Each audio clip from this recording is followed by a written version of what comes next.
తెలంగాణలో రాజకీయాలు ఆసక్తికరంగా మారాయి. తెలంగాణ రాజకీయ గడ్డపై కొత్త రాజకీయ పార్టీలు ఆవిర్భవించే అవకాశాలు ఉన్నాయని ప్రచారం జరుగుతుంది.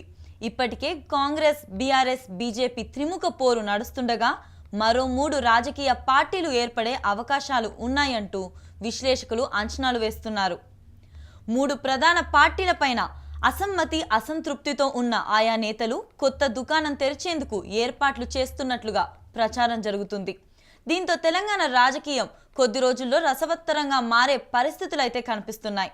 త్వరలో స్థానిక ఎన్నికలు జరుగుతుండడంతో కొత్త పార్టీ ఏర్పాట్ల ప్రక్రియను ఆయా నేతలు వేగవంతం చేస్తున్నట్లు చర్చించుకుంటున్నారు. స్థానిక ఎన్నికల్లో సత్తా చాటి 3.5 ఏళ్ల తర్వాత జరిగే అసెంబ్లీ ఎన్నికల్లో తామేంటో నిరూపించుకోవాలని 3 నేతలు భావిస్తున్నారని చెప్తున్నారు.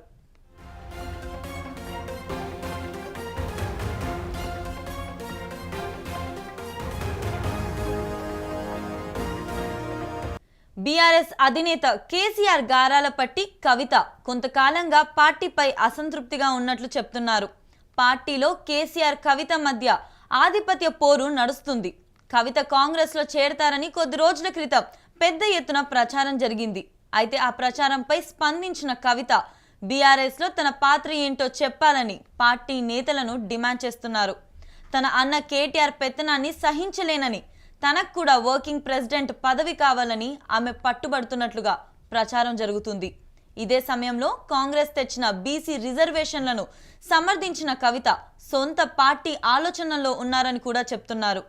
పార్టీ ప్రకటన కోసం తగిన సమయం కోసం ఆమె వేచి చూస్తున్నట్లు లీకులు కూడా వినిపిస్తున్నాయి. కేసీఆర్తో విభేదించి బీజేపీలో చేరిన ఈటెల రాజేందర్ ప్రాధాన్యం దక్కడం లేదనే అసంతృప్తితో ఉన్నట్లు చెప్తున్నారు.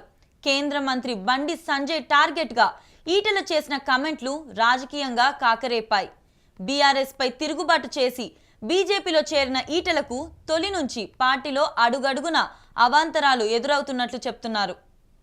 బీజేపీ తెలంగాణ అధ్యక్షుడిగా బాధ్యతలు స్వీకరించి పార్టీ సీఎం అభ్యర్థి అవ్వాలనే లక్ష్యంతో ఈటెల పనిచేస్తుండగా ఆయన ఆశలకు పార్టీల ప్రత్యర్థులు గండి కడుతున్నట్లు చెప్తున్నారు.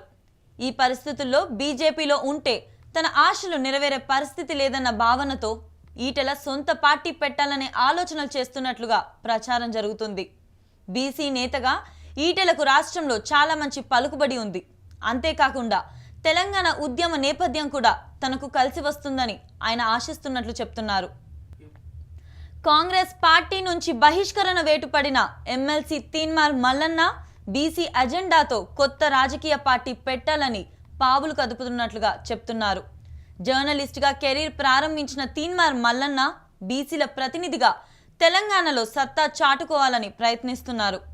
బీసీ గర్జన సభలో రాష్ట్రంలోని 2 అగ్రవర్ణాలపై వివాదాస్పద వ్యాఖ్యలు చేసిన తీన్మార్ మల్లన్న కాంగ్రెస్ నుంచి బయటకు వచ్చారు. ఇప్పటికీ ఆయన 3 పార్టీల్లో పనిచేయడం, వివాదాస్పద వైఖరి మూలంగా ప్రతిపక్షాలు ఆయనకి రాజకీయ ఆశ్రయం ఇచ్చే పరిస్థితి లేకపోవడంతో కొత్త పార్టీ తెరవాలని భావిస్తున్నారని అంటున్నారు. అదే సమయంలో బీసీ నినాదంతో బీఆర్ఎస్ నాయకురాలు కవిత, బీజేపీ నేత ఈటెల రాజకీయాలు చేయాలని చూస్తున్నారని ప్రచారం జరుగుతుంది. అయితే తెలంగాణలో 3 నేతలు సొంత పార్టీ పెట్టాలనే ప్రయత్నాల్లో ఉండటం రాజకీయంగా వేడి పుట్టిస్తుంది.